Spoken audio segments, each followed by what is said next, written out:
Welcome to the show, it's a vibe we create. Favy and Big Mike, we're elevating the state. Scoop Slam Radio, get ready to dive in the ring of knowledge where the real ones thrive. Scoop Slam Radio, we're breaking the mold. Favy and Big Mike, together we're bold. All right, everybody, back here at Podcast Place in the beautiful city of Long Beach. Once again, I cannot begin to tell you what a great guest we have today. But of course, the man himself, sitting directamente to my left, Michael Parks. Mike, how are you, my friend? I haven't seen you in such a long time. I know, huh? we just met. I'm doing good, man. How are you? I'm good. I got to tell you, everybody's like, well, you know, Mike's the one that's the wrestling promoter and all that. And I'm like, yeah, when we have wrestlers, like when we had the wrestlers in here, I sat on the couch, you brought us in or whatever. And then when we go through the MMA, then that's when I usually take over. But it's funny because I have been wanting to get this person on for such a long time. So without any further interruption, this man, and when I say an integral part of my life, I mean completely integral. And I honestly don't think that he gets the dues that he's owed, right, or whatever in this business or just in life itself. But right here on my right, Mike Joker Guymon. How are you, my man? I'm doing well, thank you. How about yourself? I'm doing good, but the best thing is we go to Rad Coffee and Mike and I are ordering coffee with fruity pebbles and junk and all these. Hey, it was. Just give me a regular coffee. What you talking about, man? That was Captain Crunch. Yeah. What was that? It was a peanut butter crunch, but they put peanut butter crunch balls or something on top. Well, just imagine whatever's the worst for you, and then that's what they put. Does it come with a treadmill? No. It comes with a diabetic, what do you call it, sign off or whatever. The two people that walked out before us, before we got ours, you know, I kept looking. Yeah, you kept because they both had one, but they got the black whipped cream on it. And the last time I did that, I had that black stain on my teeth, on my hands. And we came in here to do the podcast, and I looked a hot mess. And I'm like trying to hide my hand and trying not to smile, and it's all on my lips. It was so funny because he goes, and he kept telling me before we went on there, I swear to God, I'm gonna get you back. Why'd you do that to me? I pay you dues, man. But talking about paying dues, I know I talk a lot, but especially with Joker here, because I know he remembers a lot, but I know there's a lot that he doesn't remember because he did so much. Not that he just because of that, but there's so many stories. Well, okay, here's the thing. When TapOut first got going, and when it was a struggle, remember? Yeah. And this is during the late 90s, early 2000s. Yes. And that's when UFC was trying to get on the map, and that's when TapOut was trying to get their clothing out there. Yep. And it was different back then. It wasn't so much of a business. Yeah. So we were working, I was training with Delo, jiu-jitsu over there, and Maestro was his pretty much a punching bag. But anyways, Delo says, hey, man, you know, I think you guys got something here, you know, whatever. You want to come and train with me and all that. Let's do this, and you can train the wrestlers here. So Maestro, Sergio, he goes, hey, man, you know, we're getting old, man. We gotta figure something out to do. He says, I'm taking these broadcasting classes. Yeah. And I'm almost done. I want you to come and we're going to do a Lucha Libre radio show. And I'm like, oh, okay, cool. So it was over there on Sunset and Hobart, which just happened to be the capital because Gokor was there and Eddie Bravo. They were really close. Man, I forgot Gokor is there. Yeah. So we were able to get a lot of people on. So it was Thomas Kenny. He goes, hey, man, you got to get Joker on there or whatever. And I'm like, okay. I go, I've heard of him. I said, but yeah, he goes, get him on. He goes, dude can go a mile a minute. He's the one that's really getting the TapOut name out there because he's the one that does all the work or whatever. And I'm like, okay, cool. So he comes on. We have him on. We talked a lot about King of the Cage, and we talked about stuff like that. And then he goes, hey, bro, you know, I'm going to come back. I got a fight coming up. And I'm like, okay, cool. So the same thing. He goes, bro, I'm in training camp. I'm not going to be able to make it. He goes, but my boys from TapOut want to come on or whatever. And I was like, okay, didn't even think nothing about it. And then we're down there, and Sergio goes, I think the whole TapOut crew's here. And I'm like, what? And everybody was there. Charles, Scrape, and Punk Ass and all that. We had them on, and it just took off. It just really took off from there. But it was Joker who made those decisions to get him on there. So then that developed the big relations. I'm gonna go on for a minute. Believe me, Solomon, I'm gonna give him a chance to talk, man. I swear, but I gotta get so much. There's a lot of info in there. My first interaction with Joker on a business type of thing or whatever it was George St. Pierre. We were at the UFC and they were trying to sign in for TapOut. And Joker had on his TapOut jacket and stuff, and he's telling him, what's it gonna take, bro? What's it gonna take? Oh, Let me know what's it gonna take or whatever. He's like, oh, I gotta talk to my managers or whatever. And he did business. And I come in and I go, hey, Joker, what's up? He goes, hey, dude, this dude did a plancha on my lap and just bouncing up and down. He's going, I love this guy. Wait, he's leaving. He goes, okay, I'll be right back. And he took off. But that's a type of guy he was. And then I know you're gonna go, dude. Have fun with life, man. Have fun with life. I go, dude. This Charles used to tell me, he goes, you know what, man, Joker is legit crazy. He goes, I'm just telling you, he is legit crazy. He goes, you think you and Maestro are crazy? He goes, you have nothing on him. So I wore my Grappler's Quest shirt because we were at Grappler's Quest. It was at Durango High in Vegas is when they had the first super fight with one of the Gracie brothers and them. That brings back memories. Dude, Joker was in shape. I mean, I had never seen him look that way. And I'm like, hey, what's up? He goes, bro, he goes, look at my shoulder definition. So there's a line in Grappler's Quest to weigh in. It's about maybe 10, 15 people deep and he's in line. I'm like, all right, cool, man. So there's he's still in line. And I go, hey, did you weigh in or whatever? And he goes, no, not yet. And I go, well, what matter are you going to be? He goes, well, I'm not grappling today. I go, well, what the hell are you doing? And he goes, I didn't want to check my weight. He stood in line. 15 people deep just to check his weight because he was in such good shape back then. Yeah, he was crazy. He was crazy. But I had some issues. But talk a little bit about that because back then, I mean, it's so much of a business nowadays. You had to be a badass dude to fight, and you were paying your dues in the King of the Cage and training. So talk about that because Mike was going. He used to be a baseball player and all that. So what drove you from baseball into MMA? Yeah, man. That's what I wanted. Yeah, you're hitting me up on that. Yeah. Baseball, I got to a level and it was like this weird spot where, hey, I don't know if I can make it. I was playing a pro scout team for the Atlanta Braves. And it's just, getting tired of being tired with baseball. All I did was year round. Because if you played your regular season, then you had like your summer ball, your winter ball, and then your regular season. I was year round for so long. I just got burnt out. And you forget the camaraderie you have with the team and playing ball and having fun. And I didn't have that. My friends were training. So then I kind of just got dragged into the training room and I found that camaraderie there. Yeah. And then I'm always trying to challenge myself. So once I got a little knowledge, I'm like trying to beat everybody in the room. I'm not. But, it just kind of took off from there. Did you start chewing tobacco when you started playing for the Braves? No. How did you not get it? And that's how I got it. I was a sunflower seed. Yeah, because when I was working with Danny Garcia over at the Forum, he was assistant equipment manager when the Rams were in Anaheim. Oh, shit. And we were just walking around chasing scalpers from 4 to 7. So you start chewing tobacco. And then I would be at work and I'd be chewing at work. So for the people listening out there, tobacco? For the people listening out there, 4 teeth from back here and 2 from on the bottom. Lost it. How long did you chew? I don't want to say I'm still doing it today, but Oh, dude, I started chewing Red Man when I was 8. yeah. Red Band when you're 8? Yeah, my pawpaw. Isn't that canceled now? Because of My pawpaw had a ranch in Jefferson, Texas. Oh, And so I learned how to chew tobacco on his ranch.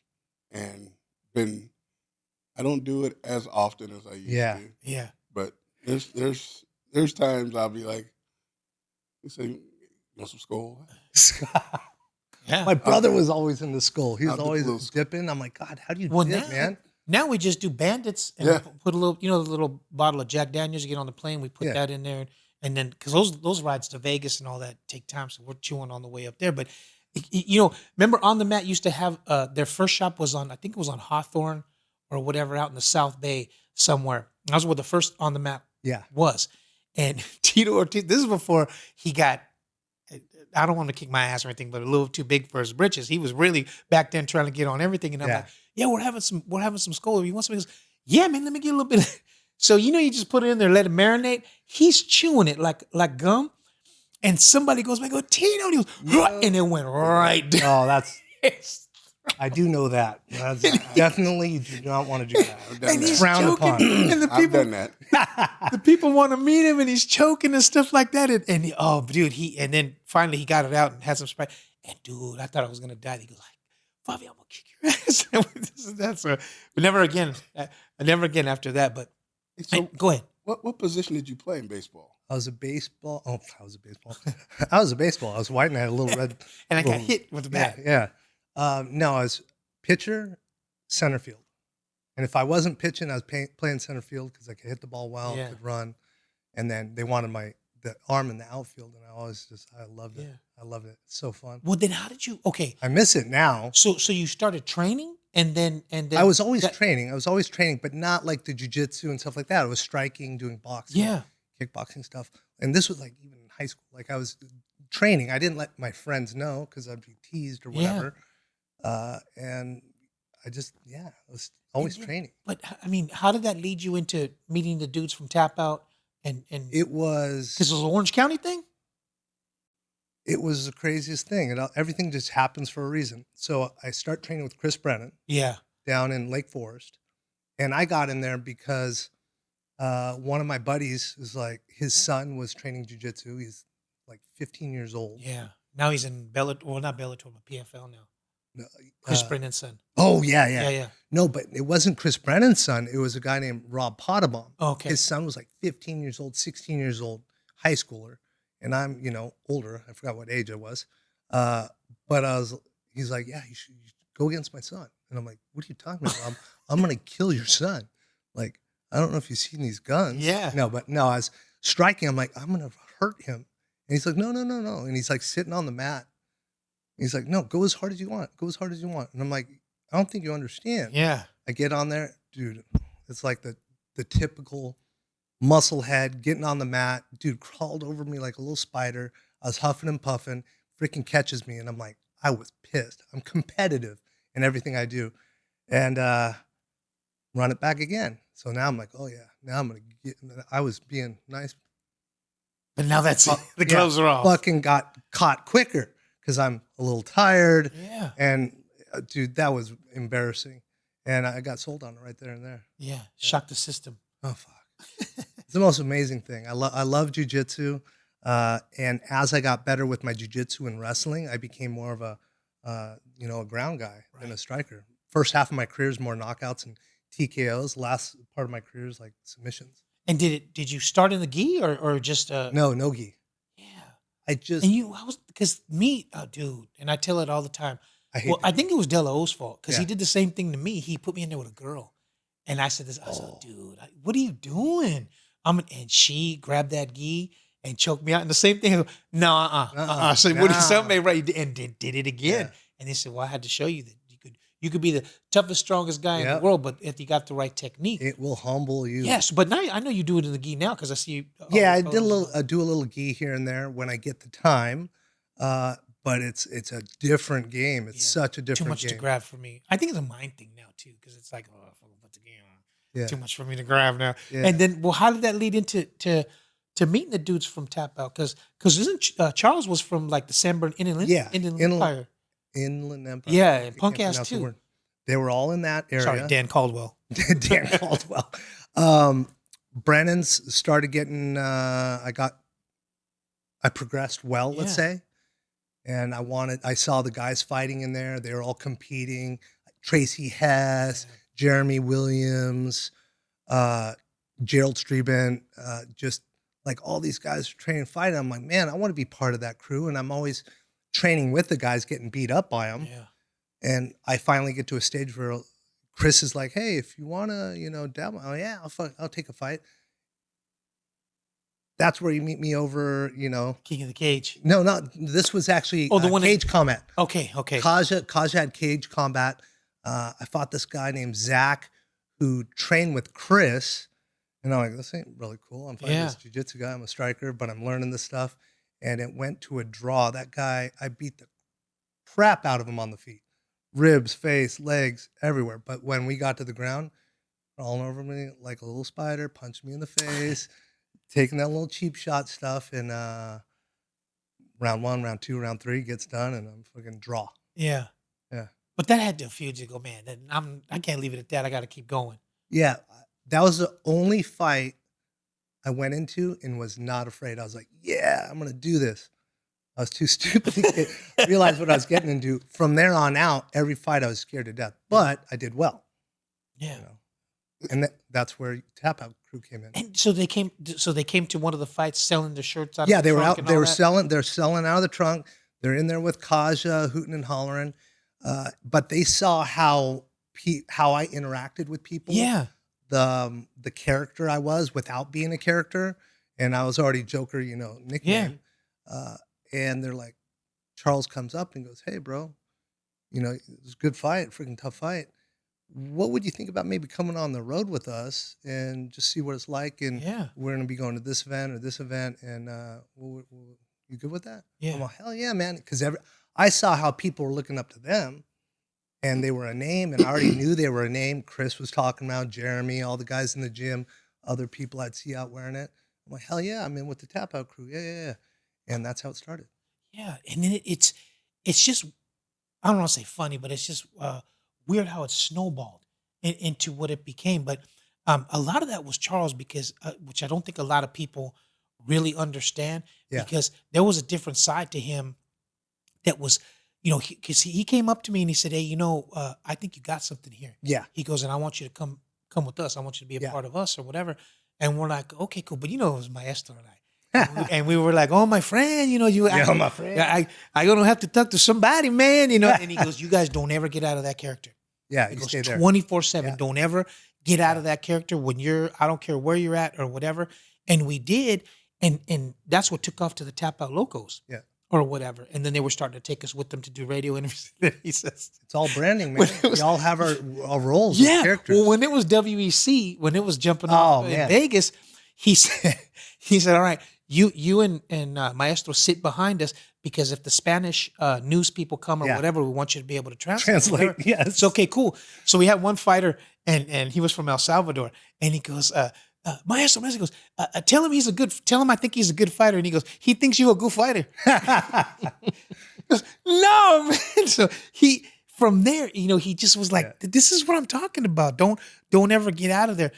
But anyways, to make a long story short, we kept progressing, and it was Joker who was the one that we kind of, I don't want to say patterned myself after, but I'm like, he's so crazy. He draws the people to him. They just want to know what he's about, what's happening. And I remember, not that there was a character or whatever, but I remember Charles saying that, "You know what, that's the way he is, and I don't ever want him to change." Yeah, you don't change. I want him to stay like that. Don't be fake. Yeah, Just be who you I are. thought the crazy one was Charles, because he wore that top hat and the makeup on his face. I thought he was crazier than a road lizard. But that's what he would say. He goes, "That's why." He goes, "But you know what? When they see me, they know who it is." Yeah. And I only, maybe in the whole time I knew him, was him twice without the makeup and all that stuff on. Really? Oh yeah. Or I never saw Skyscraper without the Charles and I were hair. the ones. We were the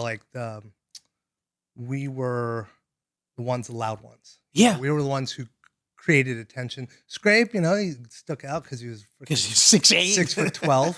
Yeah. Like he's a freaking big dude, big afro on, dressing crazy, punk ass. You couldn't see him because you're so short.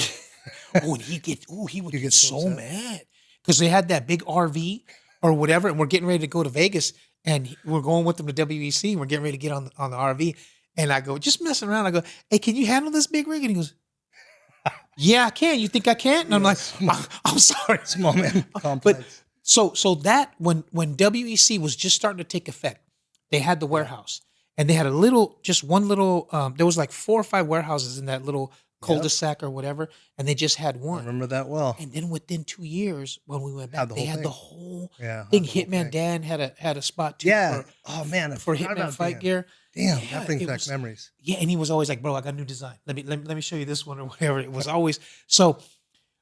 I'm gonna give you my most thing that blew my mind about TapOut when we went back and saw how much it had progressed. What about yourself? Because they started from nothing.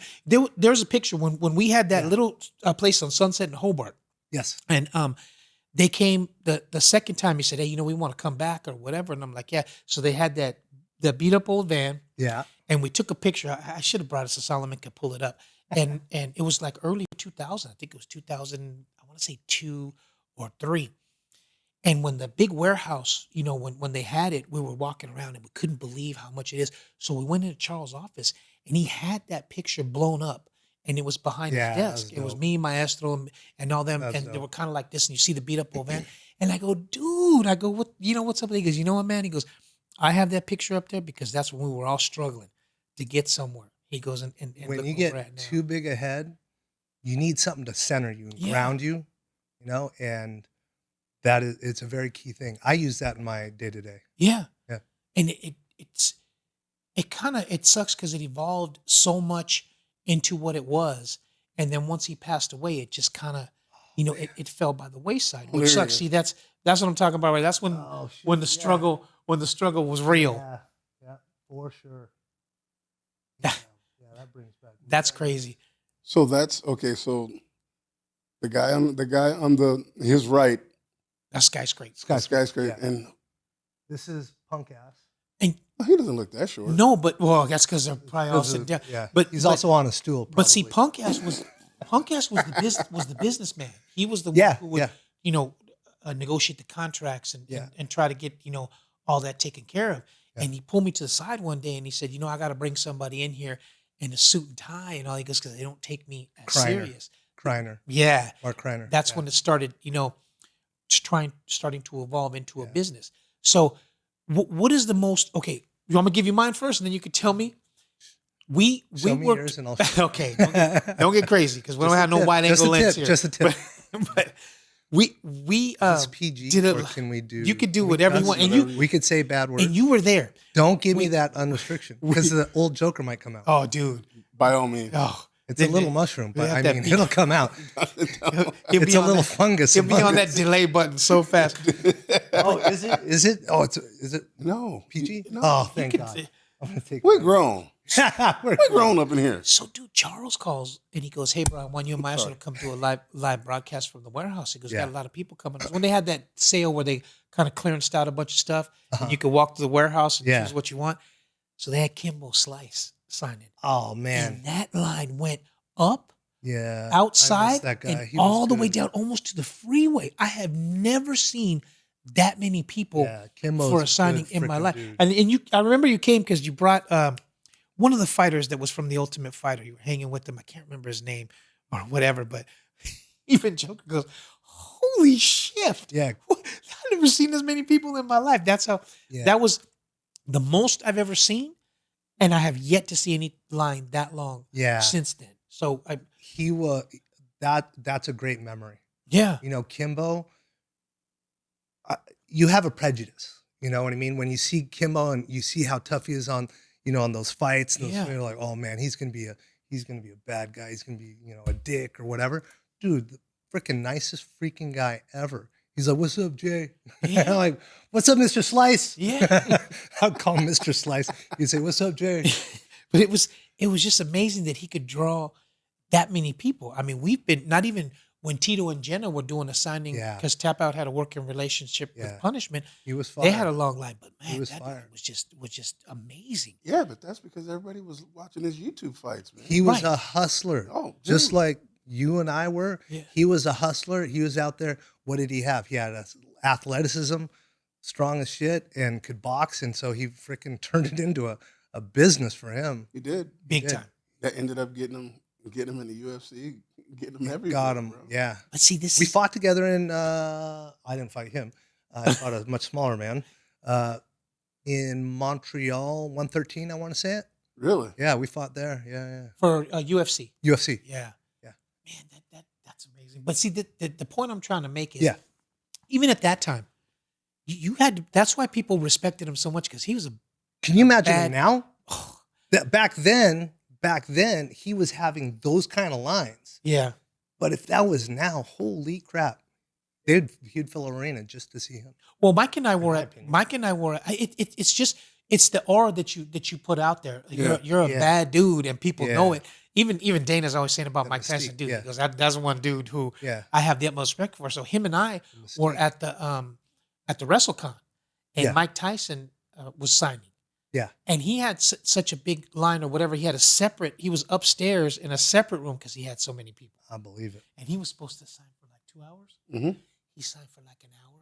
and said, I had enough and got up. Didn't nobody say one word. Yeah, what are you going to Nobody say said, to Mike? nobody would. What are you gonna say Hold on to a him? minute, man. I've been in line for 2 hours. You're gonna sign this thing. Yeah. Okay. I'm done. Trust me. I'm He done. just walked out. I wake up and he's playing the piano in my room. Play the piano, Mike. I'm in Vegas. Play that piano. You want to I practice don't care. trumpet at 2 a.m? Yeah. Go ahead, man. That's on you. But I don't want you listening to Phil Collins in the air. I don't want you hitting me when the drum part come on, man. I'm gonna lock myself in the bathroom. But we get so many. When Mike and I had the blog talk, we had like John Fitch and people like that on, and they were always saying God, even these like names. even Frank Trigg. Oh, and Sean Shirk when we Sean had him Shirk. on. He goes, Lou. dude, back then he goes, I only had one defeat, and I got cut. He goes, and that defeat was to Matt Hughes for the belt. He goes, that's why I had to go to Japan. He goes, now these guys have 6-7 losses and they're getting title shots or whatever. So that's what Joker was in that, where you had to be a bad MF just to be in UFC or Yeah. Bellator or whatever. Yeah. But now, do you think it's, because to me it seems like Watered it's down a little bit. more like a business. Well, it's Like it is- Dana it's has a to business. It's a business. has to fulfill so many fights for this contract and for ESPN or whatever. So There's so much that goes into play. You know, when I was with TapOut and we were in the back end there, seeing what goes on, like now, I just can't imagine how massive and how many obligations they have. It's just straight up business. They're trying to, and I know they figured it out down to the cent, how to calculate what's going to come out of the revenue stream, yeah. which is sad though, because you know you could pay the fighters more.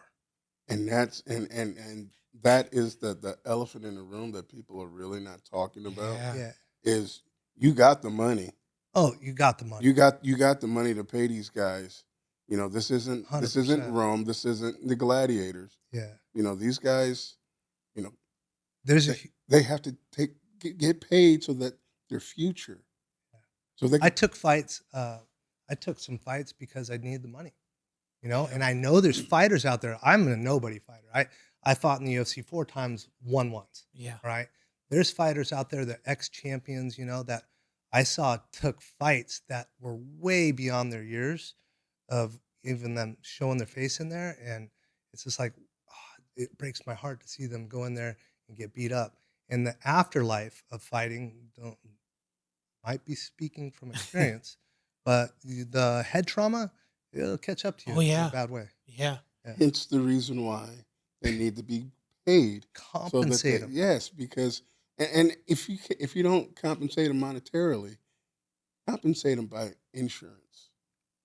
100%. I could not agree with that more. That's a But, whole I mean, ball game. hey, but you But know they don't what? want to do it because it's going to cut into their bottom line. But the bottom line is, if the fighters weren't there to fight, you wouldn't be making, excuse my French, fucking money. Yeah, And it's They just make a and it's lot. just the God's honest truth.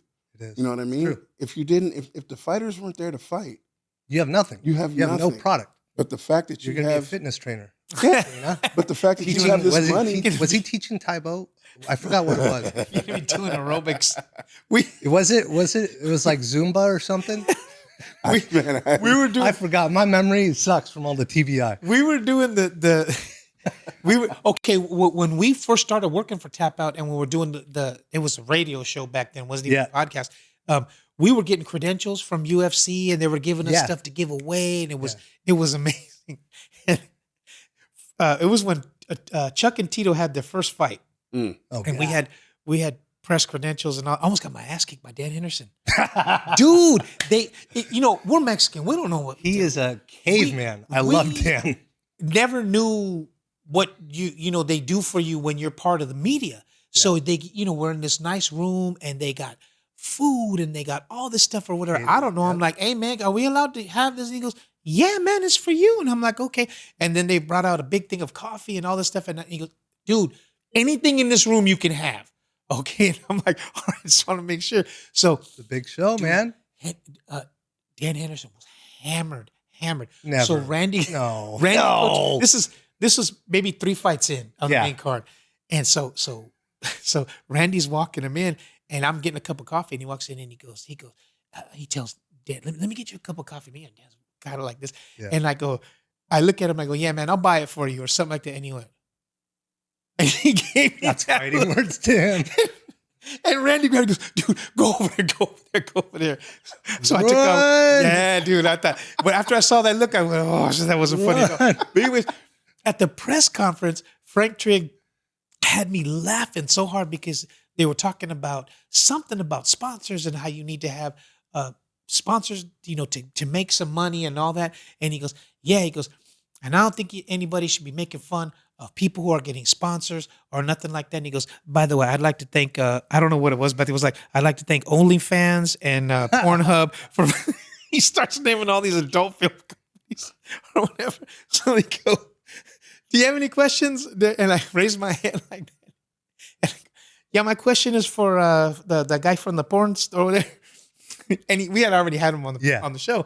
And I go, is it true that the reason you were able to get off the bottom and tap the guys because you took the rape defense class at the he goes, I had a really hard time beating up the guy with all the equipment on. And that's what got me to be able to get my hands around the choke or whatever. And then he goes, yeah, let's keep the questions to the serious stuff.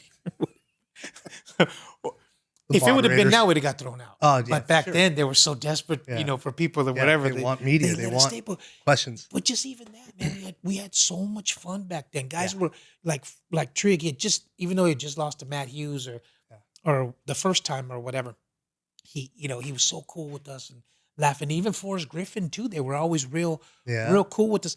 And now it's just like such a business, that just no fun anymore. It just it's just suits. I mean, I get that you have to evolve. Or whatever, but it's just not the same. And I'm always telling him I sound like a grouchy old man. Because of those days, which I am. But it was more of like almost like a family. You know what I mean? I mean, I considered them, especially Charles. Charles was really calling me all the time, which is very rare. He doesn't call anybody. Yeah. And he's like, bro, Babalu's in town. Can you guys get him? Or what? But we didn't even have to call him. People were calling us. Hey, bro, can we get on your show? Well, that's because you were making a name for yourself. Your character. Through the TapOut. They were like, bro, like, can we get on your... It all snowballs. We were getting... Gracie Brothers don't want to... But they were coming... They were driving to Hollywood to come on the show. Come see it, yeah. And all that. And I was in your bushes one night. I was going to say, I could have sworn I saw... I had some of that coffee with the little thing on. I was hiding in there. He had a scope. And I was just kidding. It was the next day. I'm sorry. Solomon's going to throw me because you talk too much. But it's when I have somebody like this on, there's so many memories that I want to talk about and the way things were back then as compared to now. You know what I'm saying? So real quick for the people watching this, you're here. You're at Scoop Slam Radio. Got my man Michael Parks and of course a special guest Mike Joker Guymon. Solomon's back there producing, probably going, God, he just won't stop. But just what's happening. But anyway, so talk a little bit about who you think is the toughest today. Because, the Diaz brothers to me were somebody who were the real deal. I mean, they're not, that's not an act or a gimmick. So, nowadays, who is somebody that's similar to it's like a real fighter that this dude isn't, I mean, everybody's in it for the money, but it's just, he just wants to show that, hey man, I'm a bad dude and I will knock you out. I got your answer for you. Go for it. Answer for you. Anybody with a beard from Russia. Anybody from a beard with Russia is a straight up gangster. Yeah. They are all freaking, they're so dominant wrestling wise. People that are great strikers get nullified because they're worried about their clinch and takedown. Yeah. And it's just, I feel like those guys, I'm always, just in awe of what they're doing. What do you think about Patty Pimbleton? Dude, that kid, I didn't think, wasn't a believer, but that kid is tough. Yeah. He really, and he's got a belief. I like that he's got such a belief in his head and he sticks to it. And I love that. Yeah. Yeah. I respect it. It was after that Chandler fight. And who cares what you look like? You know what I mean? Yeah. He's proved a lot of people wrong. I like a Max Holloway too. When you can tell Justin Gaethje, hey, let's meet in the middle and start swinging. Good. That dude's a fighter. That man. hit hardcore guys like me. I was like, damn, that's But okay, we'll take it around the horn like we used to do on the blog talk. We'll take it and we'll start with our guest here. But the thing is who is the real, like a real fighter like that I completely totally lost my train of thought, but that will just come out and start swinging and not worry about the takedown. Because here's my thing.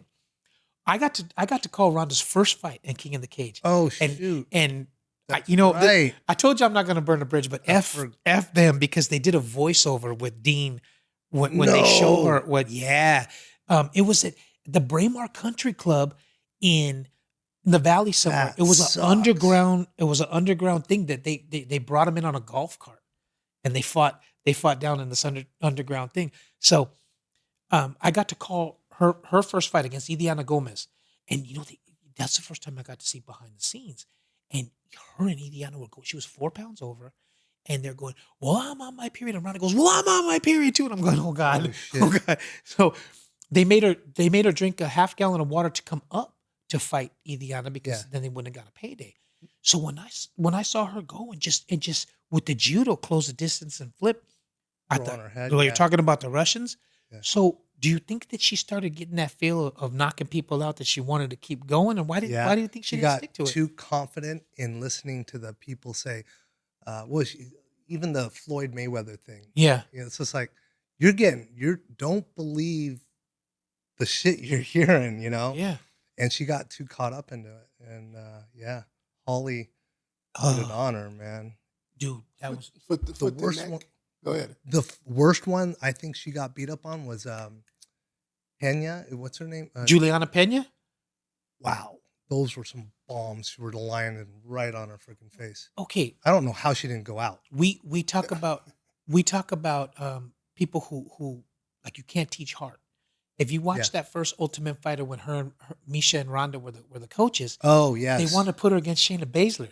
Yeah, And Shayna was like, "This chick shouldn't even be. She should be coming to my seminars, and she shouldn't even be in the ring." So Juliana Pena went right up to her and boom, right, and then just didn't stop. Just kept going. nonstop. No And respect, just straight Yeah, up. Yeah, See, come through that's- hands with me. But that's what I'm talking about. You don't really see that much. I don't care what you got going on. I'm gonna punch you in the face, and if you beat me, I'm just gonna go out on my sword. I'm trying to. My memory sucks. Yeah, Pereira. yeah, I think he wants to go and slug it every time. yeah. Except now, I think he's gone backwards and like he's afraid to get off against, Doesn't want to get taken down. Yeah. Oh, he's got a fight coming up. Yeah. Bahia? No. I thought. Oh, yeah. No. I thought we were talking about Max Holloway? No. You going back? No. What's the cat from Louisiana? Justin Poirier? Yeah. Yeah, him got and a- Max Holloway are going to run it back. Oh God. Yeah. I want to see that fight. But see, that's Do you why. really? That's why they want I to run. love seeing Because good fighters know, like that. You know you're going to get your money's worth. Yeah, You know what I that's mean? why. Like, it's Yeah. gonna be a good fight. I know, but I don't want what you said earlier to happen in this fight where you're going, okay, you're You're long past in the your years. tooth, Yeah, and yeah. You shouldn't Yeah. be doing this, because I don't want your last fight. Yeah. If it happens that way, I don't want that to be my last memory of you. Yeah. You know what I mean? You know who's got that for me is Tony Ferguson. Yes. But- I am afraid of what's going to happen to him in later years. I know I think he's too tough for his own damn good. Yeah. That freaking guy is a tough nugget. But I they want to go out on their sword. I mean, it's the same with Nick and Nate Diaz. Yeah. You know what I mean? They all think, like, I got one more good fight in me or Yeah. whatever. And then it's just, Well, I think part of it though is you haven't set yourself up for the transition in Yeah. life. We're used to making that money so quick with a fight, your sponsorship money, and then you go to training and like you don't have that like transition and you're afraid to do it and you're holding on. It's like how do I put it like this? My example is like the 18-year-old stripper. You know, she's hot. You know, They get in people their are getting 40s. on that stage and like, oh man, 10 years later, Yeah. she's 28, she's still looking pretty good. She's got some miles, it's all right. And you're she's still working going a up day to- shift now, yeah. but hey. she's not even a day shift. There's some, and you're like, yeah. add another 10 on that. Yeah. 38, because they're not wanting to transition to make the changes to find the guy with money. Yeah. No, yeah. but, you know, now there's people, you know, going to answer their text messages, Yeah. emails, and, you know, they leave the room and then they're waiting for that 18-year-old to get on there. And these guys are like They order that hamburgers old and- stripper trying to wear less and put more smelly goods on, Yeah. more makeup. And, you know, it's just at some point in time, you just got to get off the stage. That's why we have him. I'm sorry I used that but it's analogy. perfect. But it's I am not a role model. Look at It's this. true because, you know, in your head, you still feel youthful Yeah. Yeah. and you think that you can do these things. Or you have a good Oh, day I in still the gym, fill my like, checks dude, out in crayon. Yeah, but I'm always feeling youthful. but it's like playing football. It's like any kind of sport. Yeah. Any You- professional athlete. you lose everything. Yeah. You know what I mean? And so by being a fighter and you get in there and you're fighting and in your heart and in your head, you know I could do this. But my body You is get not, out there, my body's not catching up to my head. Yeah. You you really do lose a step. Yeah, you do. My last professional fight, I fought Aaron Miller, good black belt.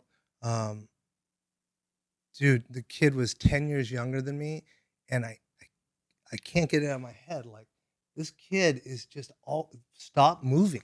Yeah. Would you stop moving? Settle yourself down. Let's take it down a notch. Yeah. And I was like, I got to get a hold of this guy. Fuck yeah. You lose a step. Solomon, have you seen? Can you give an example of someone that you've seen that you're like, okay, He's past his prime. He's Oh, I can't even look at. I can't. It's hard for me to look at this person. I'd have to think of it because I probably wouldn't see it in wrestling. But maybe, No. But any sport. Oh, you caught me off guard. I don't know. Let me think about it. I'll think He's on about it. Pornhub. He's on Pornhub. Checking the subscription. Yeah, I told you, you should have said, darn Solomon, it. I see it You in gotta your pay my eyes. dues. I see the reflection in your eyes. I got Don't really mess good with me. eyes. I'm on OnlyFans Just right gonna now. look up Frank Trigg. Maybe. Look up Frank Trigg. But real quick, because we got to get to the wrestling. The one person I have the most respect for out of this whole thing, the many years that I was in there, out of everybody, is Henzo Gracie. He would fight anybody. Because when we went to Durango High at Grappler's Quest, they wanted to put all these rules in and all that. Well, we can. He was like, bad man. I don't care who you are, we're gonna fight. Yeah, And he's if I a bad lose, man. I just lose. Yeah. You know. So that. What about yourself? One person that just epitomizes toughness. There's too many for me. There's so many relationships and guys I've seen throughout my days fighting and sponsoring guys. Ferguson, I just Yeah. got respect for him. He may not have been my favorite fighter, but that man could get in there and freaking fight. Yeah. And was just a gamer. Yeah, and it was like Dan Gable, the coach from Iowa. He said, "You know what? I tell my wrestlers, I don't care if you win or lose. I just want that guy to come off the mat going, I never want to wrestle that dude again." You know what I mean? So what about Yeah. you? Man, Don Fry. Right. Oh my God, he was my coach in the IFL. We Don saw, Fry. we saw him all at the At WrestleCon. WrestleCon. Dude, Dan Severn. You ever seen the movie Major League? Yes. Dorn, dude, he sounds like that. Yeah. I remember him in my fight. He had no coaching skills. Yeah. He's like, "Get up!" I'm in like, there and fight. "Okay, any ideas on maybe post my hand back, Yeah. anything like that?" He just keeps yelling, "Get up!" Yeah. Like, That's wanna get that's OG original. Yeah, You know what yeah. I mean? Magnum Rampage. PI. He Yeah. is Magnum PI on freaking Still looks the same when we Dude, saw him over there yeah. at WrestleCon. It was him, first time Mark training. Kerr, all them. Yeah, they were all Dan signing Severn. up there. But Rampage to me also, because I go back to his fights Oh yeah, in Pride. You know what I'm saying? Where he's just like he is. I'm telling you, I've gone with so many people. You name it, I've gone with the person. Yeah. He, to this day, also is the strongest guy I've ever known, lower back strength. Yeah. He picked me up so easily from my guard. And now I see how, what's his name? Who did he freaking, Was it Belfort? who No, had him in a no. triangle and he freaking, I forget his name, but god dang, he lifted him up over. Was his it head. Shogun? I thought it No. was Oh, It was the dude was a straight jujitsu guy, but he picked him up and slammed him. yeah, he knocked him into another sexuality. I mean, he slept him. It'll but he come to picked me. him up so effortlessly. Yeah.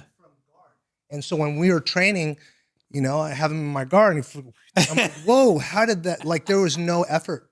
I would see some people He got that prison strength. He got prison. Dude, Oh my God. Okay, I never gotta would wanna I go to gotta get prison with him. to the wrestling, but I was traveling with Antonio. It was me, Antonio McKee, Jesse Juarez, and Cecil Peoples was up in the front. It was an hour drive to get to the airport, and he would just not let up on Cecil. He's like, "Hey, Cecil's from Alabama." He goes, "They string people up. Boy. I don't know how'd you make it, Cecil?" And he would just like look and throw him a dirt. Was that Antonio doing that? Yeah, Yeah, of course. And I was like, I love Antonio. I was like the Rain Man. I was like, oh God, he's gonna get me. I fought Antonio. McKee? Yes. No. Dude, oh my God. I was like, oh yeah, let's freaking do this. Dude, he freaking slammed me so hard. I had for sure a concussion. Yeah. And I was like, damn. And then we, got to the next round and I got poked in the eye. He poked me in the eye. And I know it wasn't on purpose. It's just, but man, I tried to keep on fighting. That's no good. Yeah. Yeah, that didn't go too well. He's got the experience. Before we get to the Go wrestling, for it. what was it like fighting Diego Sanchez?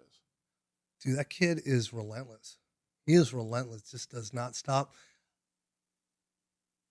I knew he didn't want to stand up with me. I knew for sure he was going to shoot. Like, I'm just waiting for the shot. And I just like, he's going to go and I'm going to kick him in the head. This is either going to go really well or not so well. Yeah. And it went not so well. I got to roll with him at the Jiu-Jitsu Expo, and he farted on me. And I said, that's it. Did he give you pink eye? No, he just farted. I'm like, dude. He goes, hey, whatever it takes to get out. Or something like that. I go, man, I'm out of here, man. But we had known him from back in the day. I wish I would have fought him back when we trained. The room was Babalu, Pejapano, which not Pejapano. I don't speak Portuguese. whatever that language is. Pejapano, 6'4", freaking all world, multiple titles, jiu-jitsu accolades. Got Diego Sanchez, got me. The room just had killers in it. Yeah. And that too. Babalu back in that day, him, Chuck Babalu Liddell, was those were such all a killers. stud. He still got his place, trained me. Iron Gym in Cerritos. No way. Oh yeah, right on Pioneer, South and Pioneer. That is a good Hasn't Brazilian lost a dude. step. He's I still freaking going. love Babalu. Yeah. Oh, dang it. Okay, sorry, man. I don't want to end on a bad note, so I'm gonna try to keep it not. Whoa. Wait, I'm gonna try. Wait, what are we doing here? Charles was on the Right here. freeway. What are we doing here? Charles was on the freeway, and he called me, and he goes, "Hey, man, I got something," because we had Babalu on the show, Yeah. and he put us over. Babalu put us on me because, bro, because I got something big, and he goes, that show with Babalu was great, bro. He goes, I got something. He goes, but I'm on the freeway, I'm on the phone, and there's CHP behind me. He goes, so I got to call you back. Okay, cool. 2 days later is when he got in the accident. Yeah. So it was like, dude, who knew what was coming or whatever. But anyways, that's a different. I don't want to end on that. I don't want to. But that's what happened. Yeah, that's hard. Anyway, since we're running up against the clock, man, a million thank yous for coming on, man. I'm gonna plug him at. Well, I'm not gonna plug you personally, but I'm gonna plug what you got going on after that. See, that's his influence. Be gentle. Real quick, Mike and I, and we were talking before we came in, man, about legitimizing this show, and props to Solomon, man, for being professional. Since I try, but I'm not. But anyways, Still on just legitimizing the show. The show that's coming up on Sunday, July 13th, is humongous. I put the girls on the card. My daughter's coming out of retirement to wrestle Candy Girl, and my phone all day, bing, bing, bing.